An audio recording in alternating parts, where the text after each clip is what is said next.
Welcome to Two Humans Talking, the podcast where we have real conversations with real women. No fluff, no filters, just real talk about what it takes to thrive in today's modern, fast paced world. I'm your host, Tiffany Simms, and each week I sit down with women who've broken the mold to define success on their own terms. Women who faced the struggles, decided there has to be another way, and went out and found it. So, if you've ever struggled with this concept of like you're living your life for everyone except for yourself, you're not alone and you're going to want to stick around because today's conversation is for you. But before we dive in, let's hear a word from our sponsor. Two Humans Talking is sponsored by the Modern Women's Society, the space where driven, ambitious, heart centered women go to learn how to create harmony between their health, their relationships, and their career, because success doesn't have to come at the cost of burnout. Now let's dive in. So, Jessica, welcome to the show. I am so excited that you are here. As we kick things off, share with us who you are, where you live, what makes your soul sparkle. Okay, great. My name is Jessica Gruss. You can call me Jess. I'm a mom and a wife. In my former life, I did the whole corporate thing. But now I'm a nationally board certified health and wellness coach. I'm also a stage 4 cancer survivor. You're the coolest woman ever. I'm so excited to be here. But what I've been putting my hopes, my dreams, my passions into is after surviving that stage 4 cancer, I realized that health is so much more than just our physical body, even though that's a huge piece of it. And I definitely had to run that gamut. But it's also more about living in alignment with who we truly are. So now I help high achieving women unlearn those old rules that we were all taught to follow and break free from burnout so they can step into a life that actually is fulfilling for them. I love that so much. Our paths are very similar, which I think is so cool.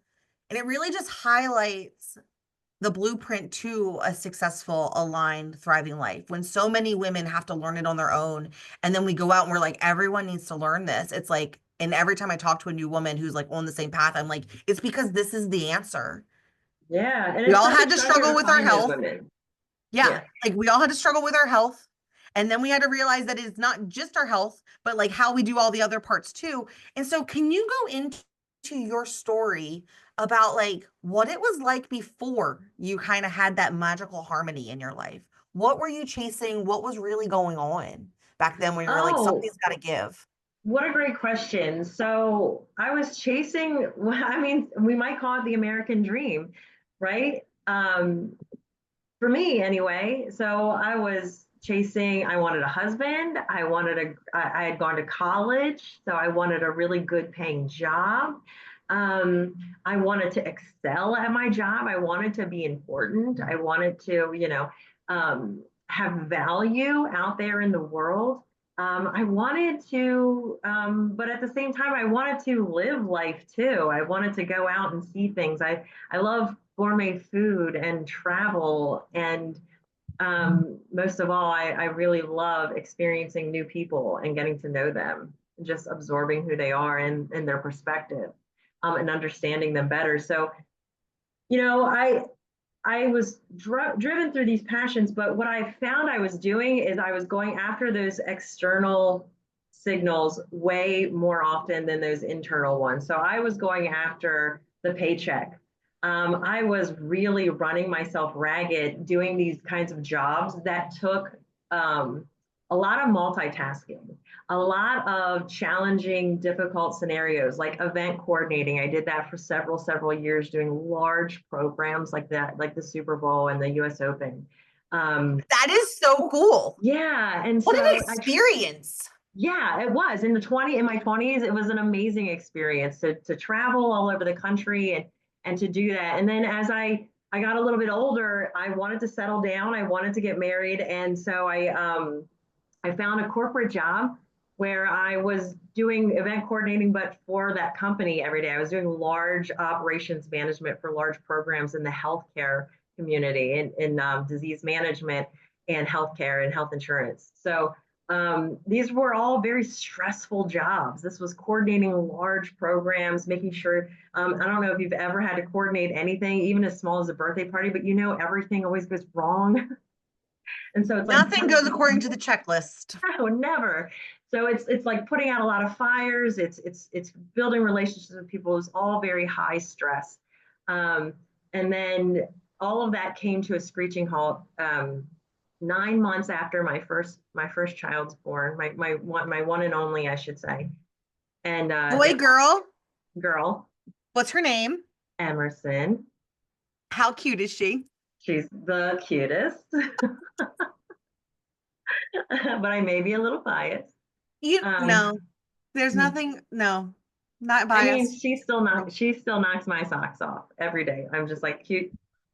I just caught her texting her mom because I have that visual, and she's like, mom, and she's like, this is the best pastry in America, and she spelled America wrong, and like, this is the one I want to get, and it's just really cute. She's so funny. Love that. That's so fun. So, but I went. That was a different tangent. So that all came to a screeching halt. This prior me was driven. I got to very high ranks in my corporate world.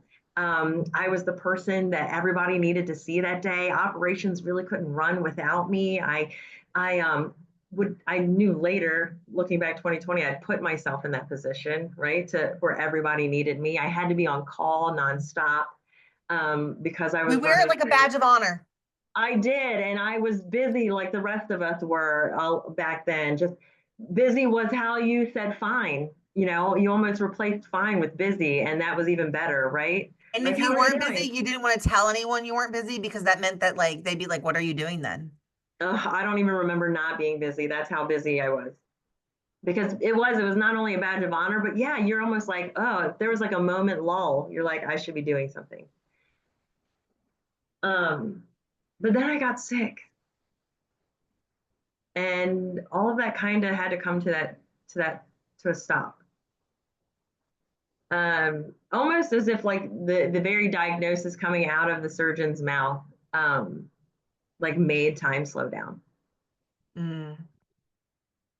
And then all of a sudden, all the things that I thought were really, really important that had caused me so much stress that I had knots in my shoulders from holding up all that weight. Um, Everything shifted, and those things were pale in comparison to what was really important, Yeah. which was staying alive, which was my family, my husband, my daughter, my 9-month-old daughter. Um, and then what I soon discovered, all the people that I had impacted.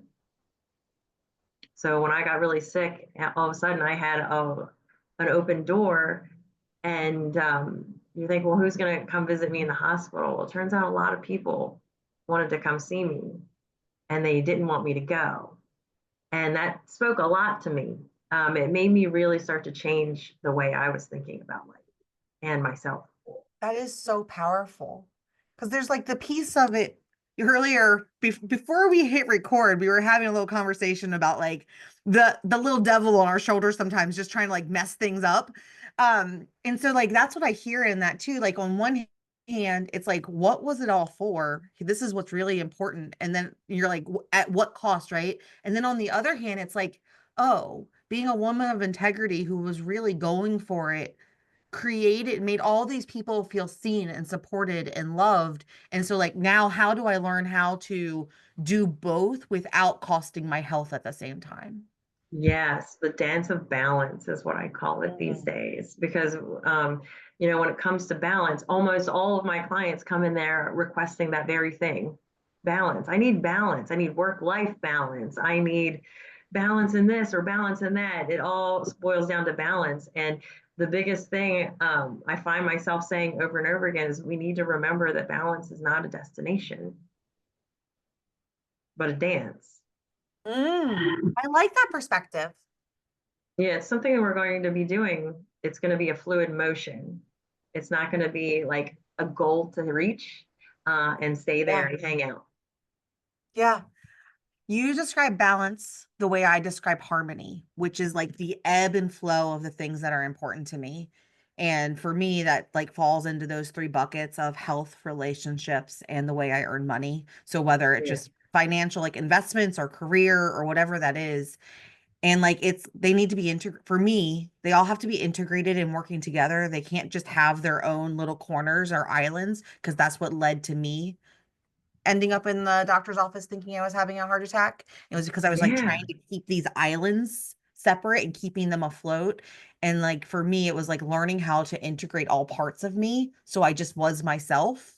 Yeah. And what was meant for me would come, and like what was no longer, I could let go. And so the way you talked Phew. about that dance is how is like I'm right there with you. It's the What a key. beautiful visual. I love the islands idea. And thank you so much for giving me that insight into how you're thinking and doing that because one, it's just kind of, it was very novel. It was unique to me to hear it put such a way. Because in my mind, I'm always picturing this kind of spider web of how Mm. our lives are interconnected in so many ways. We said something earlier too about the coincidences that the universe brings us.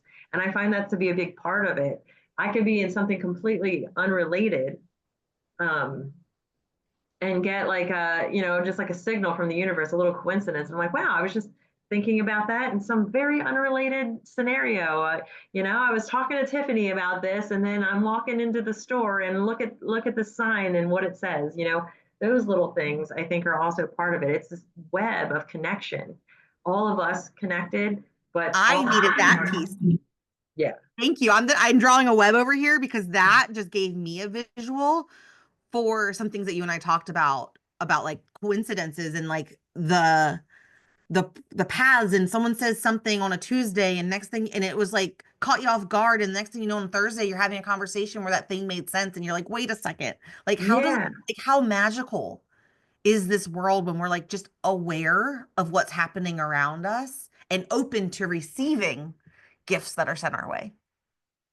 Absolutely. And I love that you use the word awareness because I would say that like if I were like boiling down the first step I take with any of my clients or anybody who's going to go on that journey of self-reflection on their way towards authenticity, awareness, right, is that key piece. It's becoming fully aware of, here's the term that I've been using the most lately, is being exactly where our feet are. Mm. So that just felt delicious in my body. Yeah. Like be exactly where you are, where your feet are. Being exactly where your feet are. So many times we find ourselves in our stressed out state. If we were to kind of just take that deep breath and kind of look around and see where we're at, maybe even looking inward to say, hey, what's going on in my brain? What's the ticker tape going? Um, it's usually thinking about the past, right? Kind of mulling that over, replaying it again, maybe giving it some different nuances. Um, or we're worried about the future, right? So what could happen? What do I need to be doing and putting in place so that I'm setting myself up for the future and that sort of thing? But very rarely is our mind where our feet are. That is so fun. And we are going down the path, like we pull the string on like self-awareness. And there is one of the reasons why I love this podcast so much is that it really gives people in the messy part who feel a little alone and like they don't have anyone to talk to access to conversations like this, where you have two people who are very self-aware, open Mhm. to the possibilities, here for growth, here for change, and have gone from like had a very long journey, right, through all the Yeah. stages. And so I want to kind of highlight like what's the lesson that you're learning right now? What season are you in where like what things are coming up for you? And then I can share the season that I'm in of what I'm learning and working through right now. Oh, I mean, so there's been so many layers of learning when it came to becoming aware, but so in this season, it's kind of multifaceted, but I'm learning more and more about building this business and what my possibilities and capabilities are. And it's almost like a remembering, if Mm, that makes any sense. It's not like I'm in new territory, but like I've been here before. yes. And like, all right, I've been here. How we did it last time, we were successful, but it didn't end well. So Right.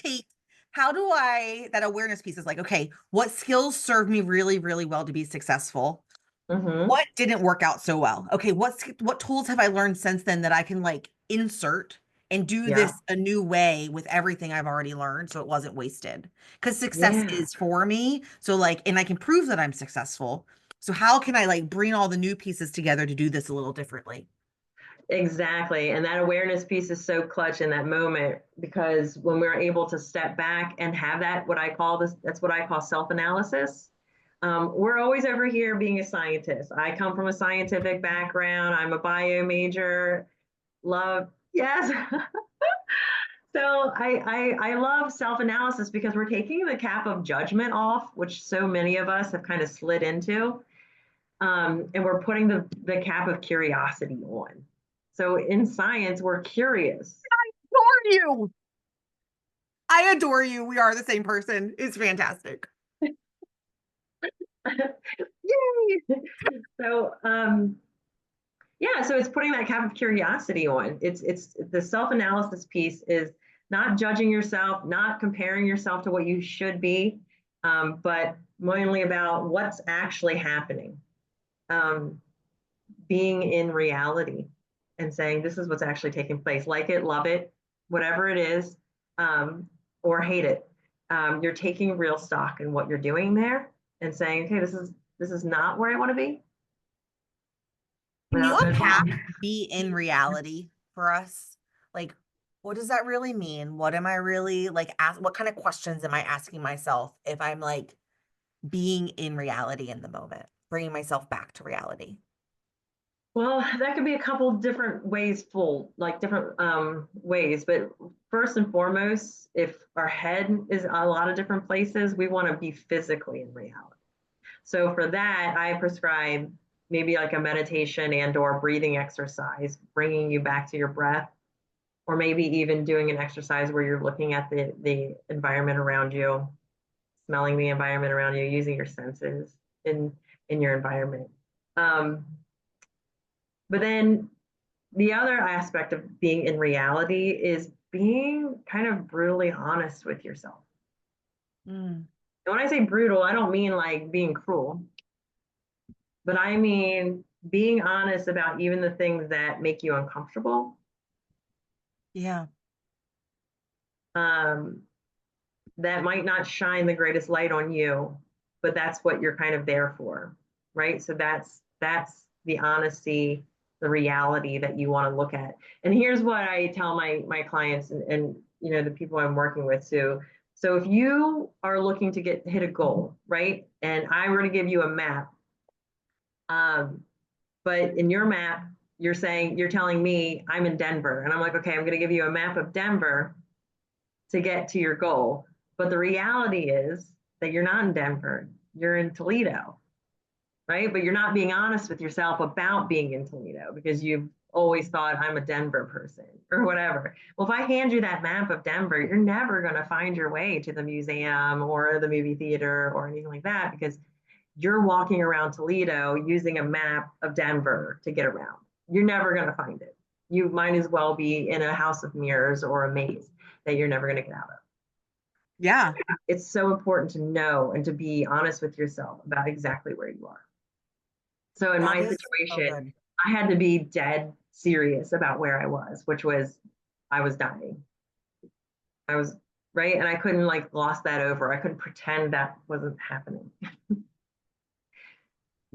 That just like, yes, yes. Like that just Yeah. that I don't even have words for the feeling that I just felt in my chest when you said it like that. Like I was tracking and you're talking about the map and being there and then like, being where your feet are. And then do you even have the map for the place that you are, yellow and Mhm. where you're trying to go? And then like what is your current truth? And like what are you actually lying to yourself about that you can't hide from anymore? Yeah. So that's a part of it. That's like I believe most people call it shadow. So it's part of the work of doing that, of becoming who you truly are, is really understanding those aspects of yourself that up until this point were not deemed acceptable. So whatever life threw at you up until this point, that aspect of you, that characteristic of you, that strength of yours, maybe even possibly, wasn't really seen as acceptable. And so you denied it. You turned it away, you ignore it, you pretend it doesn't exist.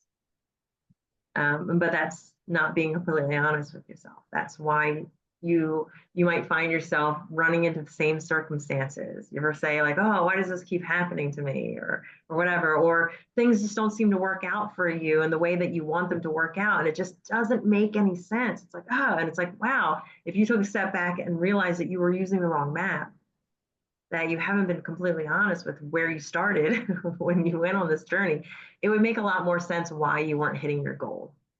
Or how often you were like, do you actually have gas in the car, or are you sitting there in a parking lot on empty thinking you're driving somewhere? Like the Yeah. lack of action. Yes, the lack That's of what that action. for me, like I'll be brutally honest and transparent about it. That is the thing that I catch myself in a lot is I am they call me a manifesting generator. So I am full of ideas and initiatives. And when it Mhm. comes time for the tires to hit the pavement, sometimes I get really overwhelmed with it, with like the Yeah. action part of the like tiny, minute details. Like I am such a big picture organizer person. Hmm. I am not an analytical like worker bee. And I think, and I used to be ashamed of that. You were saying, like, can you own who you are? I used to Yes. be ashamed of that. The worker bee aspect wasn't like something that was comfortable for me. I always wanted to like pop up and orchestrate and like have the ideas and see what was important to everyone, bring them together, make sure all the roadblocks were moved for people. And I was ashamed of that because you always growing up is like no one ever wants to work. Like being a millennial and the Yeah. messaging is that millennials are lazy and they don't want to do work. I didn't want to be seen as someone who didn't want to be do work because I was working really, really hard. Yeah. But like my new details take so much mental power, and I thought that that just meant I wasn't cut out for it and that I didn't want to do the job and like and all of these negative things about it. And one day I was like, my skills are just as valuable because a lot of people recognizing that my skills of wanting to pop up and keep my eye on the big picture and how all of the pieces are coming together and that all the pieces are being served is just as much of a skill and an asset as the person who wants to get lost in the details because without them, work isn't getting done. And without the Yep. visionary, work might be getting done, but it's not actually taking us anywhere. So we feel like we're on this hamster wheel. In organizations, both people are equally valuable in an organization. And as soon as, Yeah. like you said, I'm processing this out loud because I don't know that I've ever processed this for myself. Like when Yeah. I stepped into being able to say, like, no, like this type of work is really energetically draining and takes a lot. Yes, I can do it. Yes, I can force through, but like my zone of genius is Yeah. over here. Like things really did really start shifting because it was like I identified what my strengths were that I was hiding from Exactly. because I thought they were something to be ashamed of because I thought it meant that I didn't want to work, which wasn't the truth. Yeah, and it all can depend on our environment, what we've learned in the past about those two concepts, which one was favored by people in our past, right? That hard worker. I came from that middle class work ethic, right? You don't call out from work, you show up sick, you show up, unless you're dead, you show up, right? You go. Um, Rain, sleet, snow, it doesn't even matter. And so that mentality of pushing yourself through, right? That persevering and pushing yourself through, it's really ingrained in there. And you don't recognize that um, you're trying to put that square peg in a round hole kind of situation. You that value in that worker bee mentality of getting in there, going to work every day, giving 200%. That's where I used to be. Oh, I'm going to give them all I got. They're going to see how important I am. And it got me really, really far. But man, it would exhaust me. It drained me. It took everything out because a lot of what I did had some of that big picture. So it kept me on, it kept me hungry for more big picture. But man, would I get drowned in those details. Right. So all of that data analysis, all of those spreadsheets, all that stuff that's due, and then helping managing others and all that other stuff. It would drain my energy, and so my only strategy was pushing harder, push harder. Mm. You can do this. You've accomplished so much up to this point. This is nothing. Go push harder instead of what I'm trying to help people with now, which is to settle back into who they truly are, appreciating and honoring those aspects of themselves that truly are strengths, Yes. and and acknowledging that there is value in what you are bringing to the table.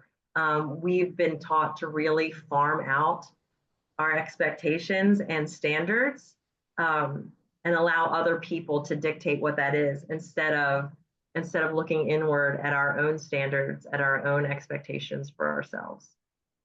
This has been such an amazing conversation.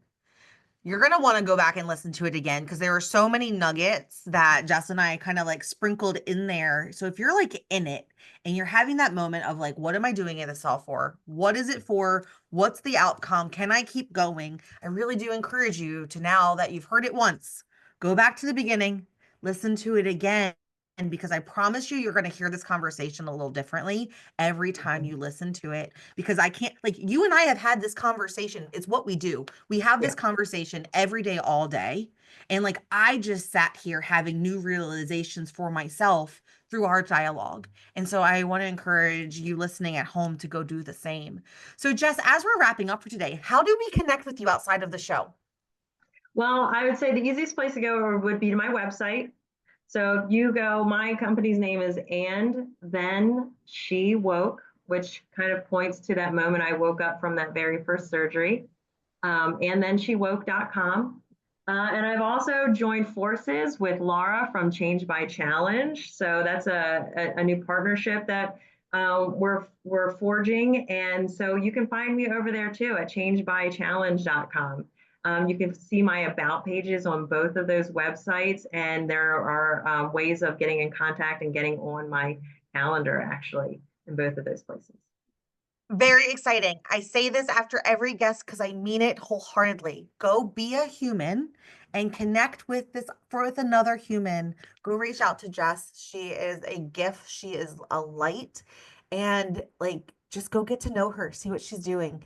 Connections are the source. As Mhm. we move through 2025 and beyond, like we need human to human connections. And so go be human. Jess, thank you so much for being here. Do you have any final words that you want to leave us with as we close out today's show?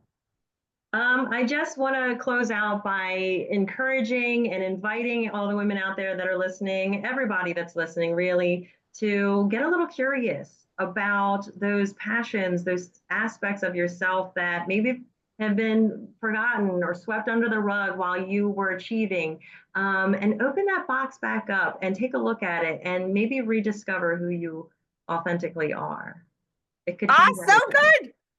So good. All right. With that, that's Humans Talking, and I'll see you next time. Bye.